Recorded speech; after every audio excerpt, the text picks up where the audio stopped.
Assistance is being sought from the Extractive Industries Transparency Initiative (EITI) and the Open Society Foundation by the parliamentary opposition to assist with legislation to be tabled in Parliament for the petroleum sector.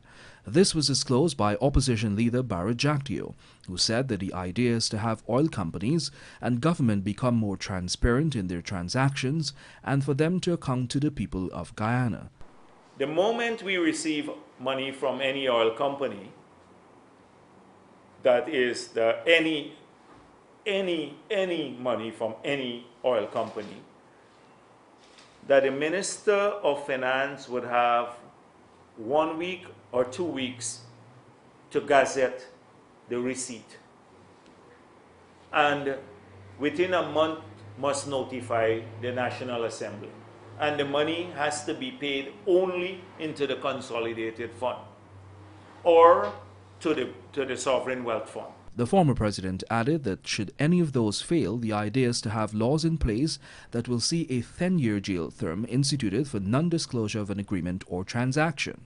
He feels by doing this, such incidents would not be allowed to happen again, and companies would also be required to disclose that information. And that the companies themselves would have an obligation to point out if they don't notice that this has been, that they made a payment to the Treasury or to the Ministry and they did not see it in the public domain.